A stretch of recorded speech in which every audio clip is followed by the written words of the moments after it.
Apa sih bedanya kita minta tolong sama orang dengan kita minta tolong sama Allah? Sama-sama minta tolong, tapi ternyata kedua itu memiliki satu perbedaan yang sangat dalam sekali. Nabi Musa menghindari tentara-tentara Fir'aun. Apa yang dilakukan Nabi Musa? Kalau seandainya Nabi Musa berhenti, pasti Nabi Musa akan tertangkap. Tapi apa kata Nabi Musa? Ketika kita menggantungkan kepada manusia, maka kita akan dihinakan di hadapan manusia. Tapi ketika kita minta tolong sama Allah, maka itu tidak berlaku sama sekali.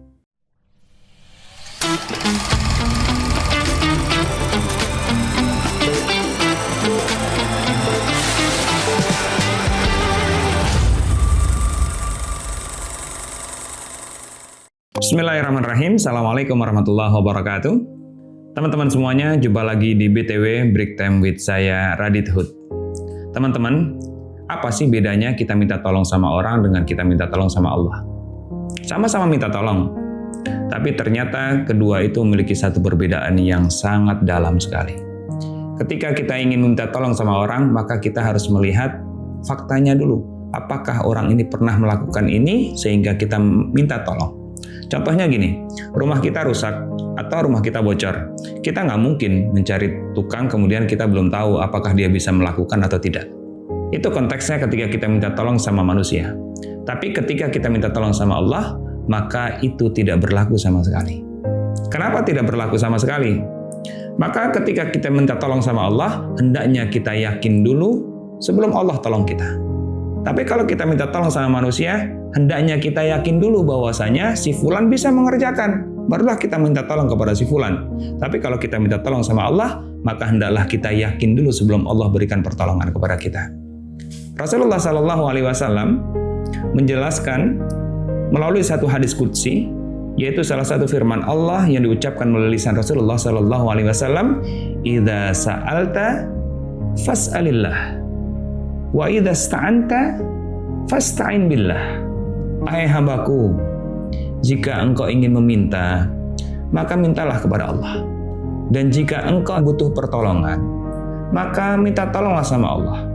Itu Allah sudah sampaikan, Allah sudah buka pintu lebar-lebar kepada kita. Kenapa Allah sampaikan itu? Karena Allah tahu betul kapasitas kita. Allah tahu banget seberapa kuatnya kita, seberapa hebatnya kita.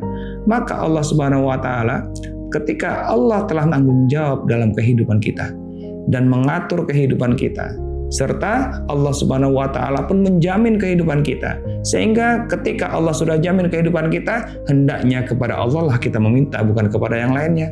Hendaklah kepada Allah kita minta pertolongan, bukan kepada yang lainnya. Bukankah ini ketika sholat kita ulang-ulang berkali-kali doa ini? Kita mengucapkan iyyaka na'budu wa iyyaka nasta'in. Kita hanya mengesahkan Allah saja. Ibadah kita hanya untuk Allah saja. Dan pula kita minta pertolongan kepada Allah saja. Kita gantungkan segala kebutuhan kita. Kita gantungkan segala kelemahan kita. Kita gantungkan segala keinginan kita kepada siapa? Kepada Allah Subhanahu wa Ta'ala. Dan lagi perbedaan yang kedua. Ketika kita menggantungkan kepada manusia, maka kita akan dihinakan di hadapan manusia. Tapi ketika kita bergantung kepada Allah, maka Allah akan membanggakan kita di hadapan makhluknya. Itu perbedaannya. Maka mana yang kita pilih? Kita ingin dihinakan di depan manusia atau kita ingin dibanggakan oleh Sang Khalik di depan makhluk yang lainnya? Tentunya kita harus memilih pilihan yang kedua. Kita ingin dibanggakan Allah. Betapa itu sesuatu yang sangat mudah sekali. Hanya kita diminta untuk menggantungkan diri kita kepada Allah. Yakinlah Allah itu adalah sebaik-baik penolong. Yakinlah Allah itu maha baik dengan kita. Dan yakinlah Allah pasti mampu untuk mengerjakan apapun yang kita minta. Pernah kita mendengar kisah Nabi Musa alaihi salam. Nabi Musa ketika dikejar oleh tentara Fir'aun. Kalau seandainya Nabi Musa menunggu sampai ia yakin, maka Nabi Musa akan tertangkap oleh tentara Fir'aun.